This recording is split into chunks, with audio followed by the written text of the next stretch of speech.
Hey everybody, what is going on? Fallout here, and wow, I have so many things to talk to you about. Today, Bungie put out their blog post, The State of Destiny 2. Now, if you're behind, let me fill you in. By the way, before I go any further, I'm gonna let you all know right now that I'm kind of making this video on the fly. Normally, I do things with like a script and everything is written out, but I'm kind of freestyling it right now, so just bear with me. There's a lot of info. Okay, anyway, so leading up to the Curse of Osiris, which is the new Destiny 2 expansion right around the corner, Bungie was doing these promotional live stream events where they were streaming new information, talking about the game, trying to build some hype, yada yada yada. Lately, however, the community has been pretty hot and adamant about requesting more information on what they feel the current problems are in Destiny 2. They want actual feedback, they want open communication rather than just another stream showing off whatever it was that Bungie was going to show off. I think they were going to show off gear and possibly some new weapon designs or something like that. But because there was so much intense community feedback, Bungie decided they were just going to say F it. They were going to scrap the third live stream event, and instead they were going to give us this updated blog post about what is going on in Destiny 2 exactly. So I have the link here with me. I'm going to go ahead and read from it and share my thoughts. I'm going to try and keep it as condensed as possible. I know I can read from this thing literally all night if I wanted to, but we're going to just keep it to the interesting parts. The link is below in the comment section if you want to read along with me. Okay, starting off, I think it's nice that Luke and Chris included a note that says, "We know it's frustrating when there isn't enough of a dialogue with the development team. You have our commitment that we're going to do a better job moving forward." I know that talk is cheap, but I think with the current state of the Destiny 2 community, I do think it's important to share honest sentiments with how frustrating it can be, possibly from the perspective of a game designer. I know that the community has been really frustrated, and I share in some of those frustrations, so I'm glad that we're finally getting some open lines of communication. I know that we could be salty because they haven't been more open with us in the past, but at the very least, I'm glad that apparently we're going to be more transparent moving forward. Going into these changes, they mentioned that some of these updates will be introduced on December 5th, which is right around the corner, and the others will be on December 12th, and even more will land in the new year. Starting off, we have new systems and rewards to give our most engaged players additional optional pursuits, including a new weapon tier, Masterworks, which will feature stat trackers, random re-rollable stat bonuses, unique item tooltips, and item detail screens. See the December update details section below for further info. Right off the bat, I really like the idea of the new weapon tier, these masterwork weapons, which they do go on to explain a little bit more. Quickly jumping down to the bottom of the blog post, they have a picture of a Uriel's Gift masterwork weapon, which has an additional mod on it that increases the gun's reload speed. They go on to mention that Masterworks will have a few advantages over the baseline legendary weapon. Track and display the number of kills with that weapon with a choice between total count or crucible only count. I gotta be honest, that particular thing is kind of cool, but I don't really care about that super much. Kind of just a visual cosmetic thing. Masterwork weapons will generate orbs for you and your allies on multi-kills. That one, I think it's cool, but I think I'm a little bit concerned that it may have the potential to kind of be too crazy. Let's put it this way. Does the ability to generate orbs for you and your team, is that PvE only, or is that also for PvP? Because in PvP, I feel like it's very easy to get multi-kills currently, because the way Destiny 2 works is that you get credit for a kill even on an assist. And that's no secret, it's been like that since the launch of the game. But because of how easy it is to team shoot in this game and get multi-kills, does that mean that you're just constantly going to be generating orbs in PvP for you and your allies? If it's only restricted to, you know, if you actually physically get the kill yourself, like not, you know, you shot some guy in the ankle and your teammate finished him off, that wouldn't count. Like if it wouldn't give you credit for that multi-kill. If it only gave you orbs for you and your team, if you actually physically got the multi-kill yourself, I think that would be kind of cool and more challenging, but I'm possibly worried about the ability to get orbs from just KAD, you know, kills and assists, multi-kills. Okay, moving on. Add weapon stat bonuses that are selected randomly from a small pool and are re-rollable. That is kind of cool. That definitely gives more depth to the current selection of weapons that we have available in-game. So they're not quite bringing back random rolls from D1, which I know a lot of people were talking about, but I think that would be too crazy. I want more weapon variety in the game, but I don't want to have to do endless grinding the way that we did in D1 to get the weapon that we're looking for. So with the weapon stat bonuses that are selected randomly and they're re-rollable, my question there is, can that also apply to impact, and can that apply to rounds per minute, like how quickly you can shoot the gun? Because if it can apply to those things, I think it would be fantastic potentially, because that would increase the speed at which you can kill an enemy in PvP. That would kind of tune up the game's time to kill a little bit, which I think could be very cool. That might also potentially get out of hand, but you know, at this point in the game, I'm totally open to any kind of changes that Bungie would want to make that could make things a little bit more crazier, you know? So we'll see. Right now, I'm not assuming that those random weapon perks will be able to increase the impact on your gun exponentially or increase your rate of fire. But in terms of, you know, increasing your range, your handling, reload stability, your clip size, I think that's all pretty good stuff. Maybe there will be a little bit more that we don't know about right now, but either way, good change. Looking forward to that new weapon modification system. Masterworks drop from any source of legendary weapons for characters above 250 power. Unwanted masterworks can be dismantled into materials that can upgrade an existing legendary weapon into a masterwork.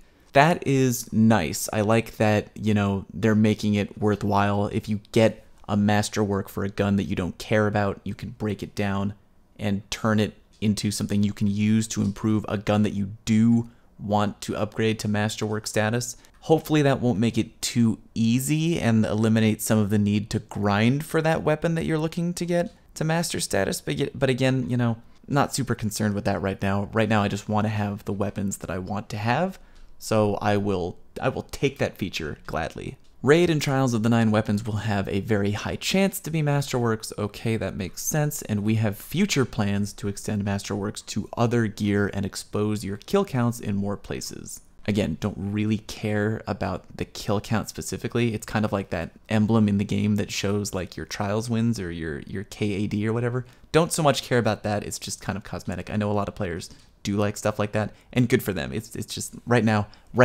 anyway, it's not something I'm super wild about, but you know, we have improved vendor rewards, adding ways for people to purchase items directly with their legendary shards and tokens, and we have adding armor ornaments that grant visual permutations of armor as players complete specific challenges. Now, some of you might remember, I think that's pretty close to what I mentioned in a recent video about what I would change in D2, giving certain variations of things in the game as you complete very specific challenges. I think that's something cool and neat that you can grind for. I'm kind of glad that they put that in. Better incentives for players who complete challenging prestige activities. That's really good. They are targeting a January update. Thank God for that. I know one of my critiques about the raid, even though I'm not really a raid guy, is that there's like no real reason to play prestige, so good change there. We have better rewards and replay value for strikes, adventures, and lost sectors. They will be introducing a heroic strike playlist and giving more generous strike rewards, and rewards for adventures and lost sectors are still on their radar, but will not be delivered for the December update. I know right now some people are kind of bummed that they haven't mentioned anything about strike specific loot, like, you know, if you're back in the D1 days, you could get like the Imago loop from doing a very specific strike. I know a lot of people are kind of bummed, but right now I'm not super concerned about it. At some point, if they could add that, that would be really nice. But as for right now, it's not kind of keeping me awake at night. Moving on to some PvP changes. Again, they mentioned that private matches for the Crucible are still targeted for early 2018, and they are expected to have better insight into exactly when that will happen within the new year. And holy God, hot damn. Yeah, we are also moving ranked PvP to the top of our priority list for next year to support the competitive community. Holy shit. I know some of you are probably laughing right now, and I gotta be totally honest, I am too.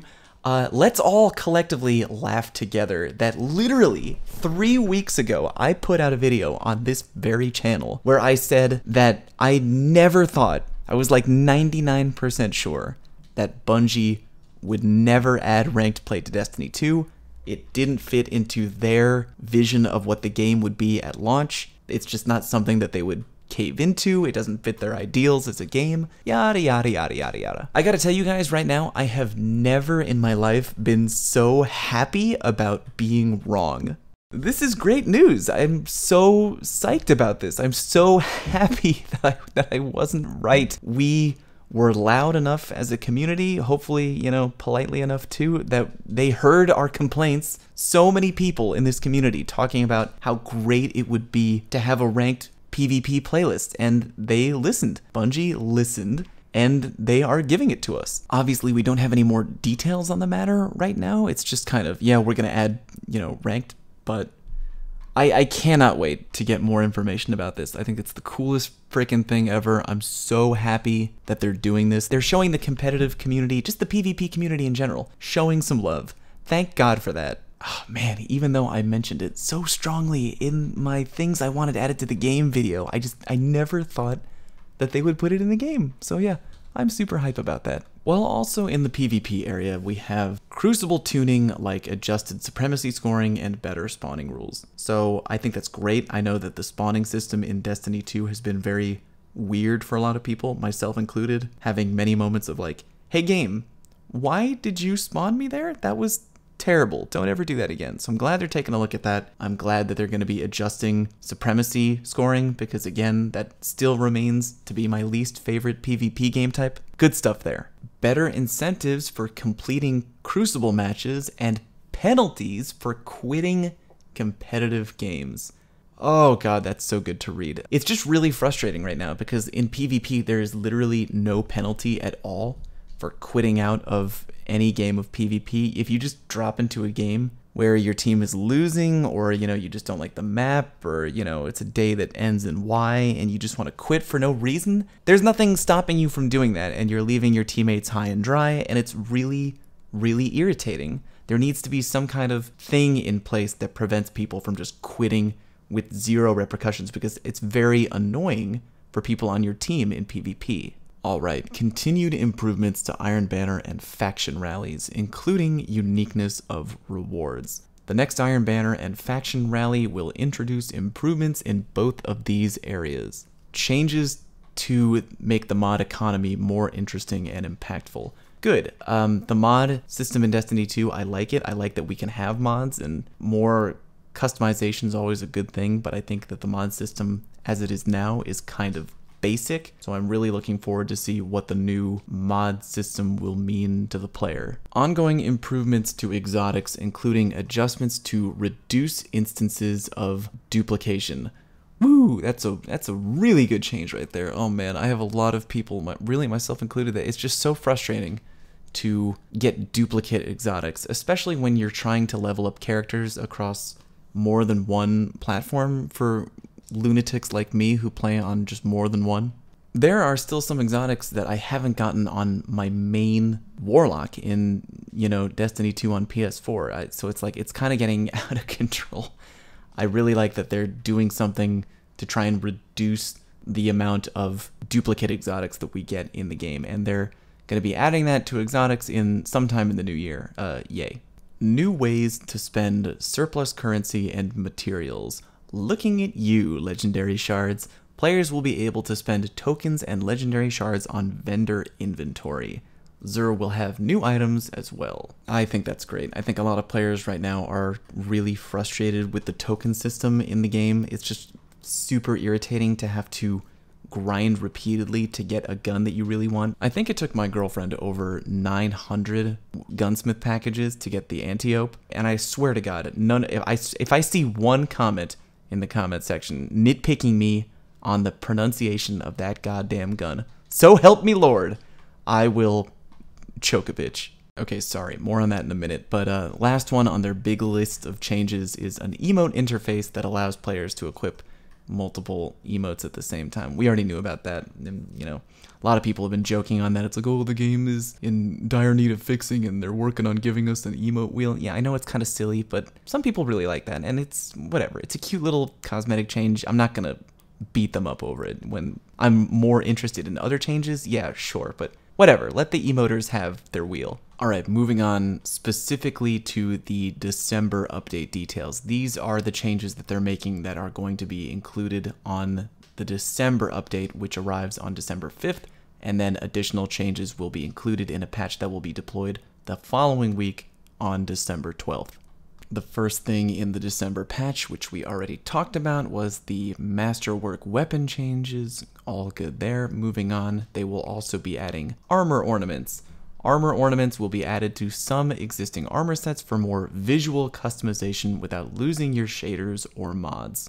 These ornaments will be unlocked by completing objectives specific to each set and are permanently unlocked account-wide, just like exotic ornaments. They will be applied to these base pieces that you may already have collected and can now unlock on vendors if not, and in Season 2, the following sets have ornaments unlocked in their respective activities.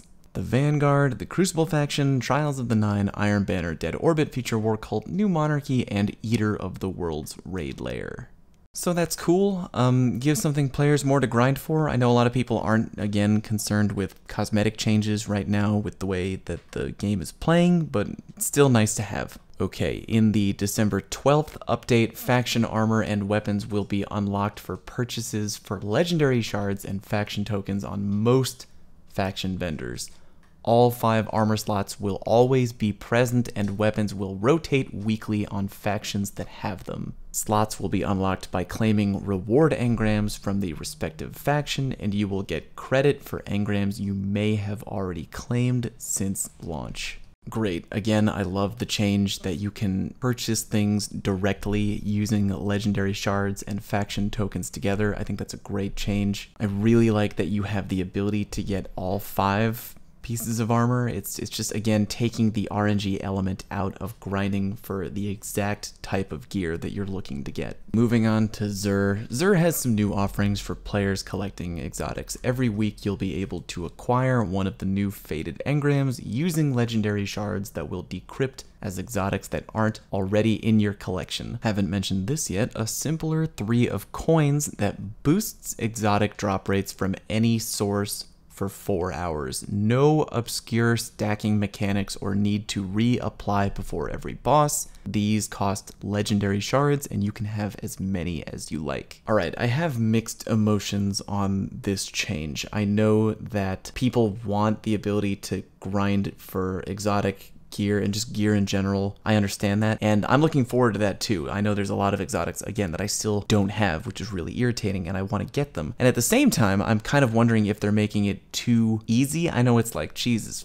like, what do you want? What do you want, Fallout and community?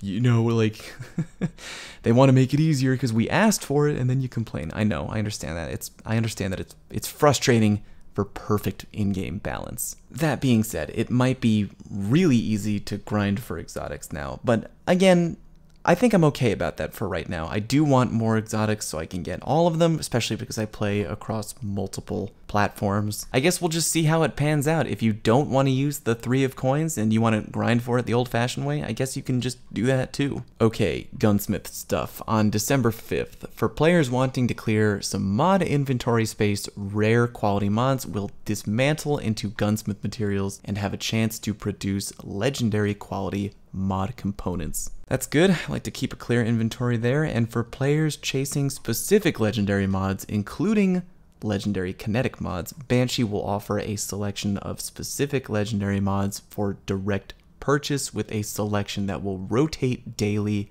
and cost legendary shards and mod components. Okay, overall with the mod changes, I'm glad that they want to apparently make the process easier. Like, they want to make it easy for players to get specific legendary mods. And I'm glad about that, but I think my problem comes in where it's just like the current mod system.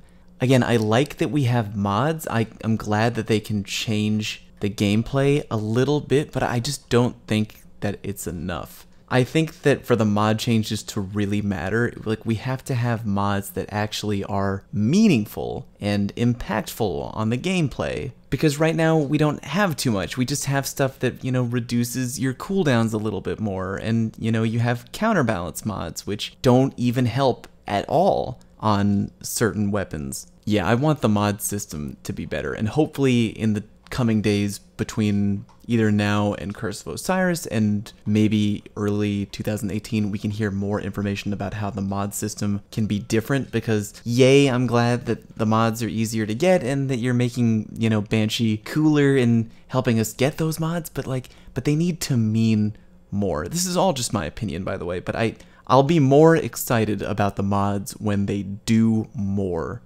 Okay, more changes. For players chasing a world legendary or looking for masterworks, Master Rahul will sell some of his legendary engrams for legendary shards. Okay. Commander Zavala and Lord Shaxx will sell gift consumables for legendary shards that can be used during a strike or crucible match that will serve the following functions. Grant bonus rewards to everyone in that activity upon completion, friend or foe. Really? Friend or foe? Award anything from faction tokens to a round of exotics for everyone in the match. This might be really petty of me, but I don't know how I feel about doing something that grants a reward to everyone in the activity in a PvP match. I don't really know if I want to do anything that, you know, helps out the enemy team that I'm playing. I know that might be kind of mean, but like, I don't know, what if you're playing in PvP and you just play against a real team of scumbags that are like teabagging you, and they're shooting and punching your body, and they're sending you angry messages and shit like that? I don't want to help those people out. Alright, that might be a little silly, but whatever, moving on. December 12th, exploit safeguards on chests and resource nodes are greatly relaxed, and players should encounter them less frequently. Good. Obviously, no complaints there. December 12th, vendors will now beckon you to hand in your reputation tokens only when you're carrying enough to earn a reward engram. Okay, obviously a very small change, but again, no complaint there. December 5th, changes affecting reputation tokens. You can read all about those changes right here, but you know, I think at the end of the day, good changes. You know, I know we're not too wild about the token system in Destiny 2 right now, but now that you'll be able to actually use tokens to literally buy the things that you want, I think that people will be more hype about getting tokens now. Okay, at the end, they write, with the launch of Curse of Osiris and the beginning of Season 2, you can expect to see a full suite of patch notes that will document all of the changes outlined above, as well as additional gameplay and sandbox tuning changes that the team is making to improve Destiny 2. This right here, the sandbox changes, that is what I am looking forward the most to. It's the most important thing to me. I mean, I like the way, for the most part, that Destiny 2 plays. I know that there's a lot of things that I would like to do differently. I think that the sandbox could use a little bit of a tweak right now. I'm becoming less and less thrilled with the, you know, the heavy team shot meta. I think it would be nice if the time to kill on weapons was just a little bit quicker. And I mean, I know there are other things that people want to see tweaked and adjusted, really specific things like the pulse nades. Either way, that is what I'm looking forward to the most. I really want to see what Bungie does with the sandbox, because that's going to really affect how the game just plays in general. It's going to affect the longevity of PvP. Ranked PvP is really, really awesome, but it's not going to mean a huge thing if the majority of the PvP community decides that they just don't like how the game plays and they decide to bail. So really looking forward to see what Bungie is going to do regarding the sandbox tuning changes. And the good news about that, again, is that it's going to be with the launch of Curse of Osiris. They're going to be listing all of these PvP changes in their patch notes. Alright, finally they wrap things up with the XP mechanics. Ugh, God, that whole thing was just a goddamn shit show. The TLDR there is, they say, we already see that the newly adjusted 160k XP per level value means that leveling is too slow for some activities, and we have begun the process of collecting data and recalibrating XP earn rates to improve them as quickly as possible. I know a lot of people are still pissed off about that whole XP thing. I am too. Again, it was just, God, what an absolute shit show that whole situation was. Whatever feelings you may have about that, we can talk about that another time. The good news for now is that they seem to be fixing it. Okay, I know that was a lot to digest. That's a lot of information from Bungie, and I think, you know, no matter how you feel right now about Bungie or Destiny 2, I know we all have complaints, we all have criticisms. There's plenty of things about the game, at least for me anyway, that I like. There are also a lot of things that I would like to see changed. So no matter what I feel about, you know, the game or the company or the community, I'm glad that at the very least, it's pretty clear that Bungie appears to be listening to the community at large. They appear to want to make these changes, and they appear to want to give us what we've been asking for, and they want to open up lines of communication. And really, I think at the end of the day, that's probably the most important thing right now. I'm really glad that they want to talk to the community more, and I think we should hold them to this promise. Let's be happy that they're very clearly listing out changes that will probably make the game better. Not perfect, but at least it's a great step in the right direction. Let's continue to hold Bungie to this promise. If they're not open and transparent like they say now that they're going to be, we gotta let them know. We gotta tap them on the shoulder. We gotta be like, yo, you said that you were going to be more open with us. We want to talk. This is what we want to talk about. Tell us what's up. No more hiding in the dark for weeks and months on end. I know it's difficult because, you know, while they work on things, you can't talk about things too much while you work on them because sometimes that can end up biting you in the ass. But don't leave us completely in the dark. We want to talk with Bungie. We want this game to be as good as it can be. And yeah, hopefully right now we are just taking steps in the right direction. Okay, everybody, that is it for this video. If you would do me a big favor and please click the subscribe button if you have not already. Please subscribe to my channel for new content, and it really does help me out if you do that. And if you like the video, go ahead and click like and, you know, share it, whatever. And if you want to talk with me about the changes specifically in this update, if you want to talk to me about the Bungie blog post, anything regarding Destiny 2 and this patch, what are you excited about? What are you nervous about? What do you think Bungie is doing right? What do you think Bungie is doing wrong? Please let me know in the comment section. I will be glad to chat with you about it. Thank you very much for watching. I know this was a long video. Thank you so much. See you next time.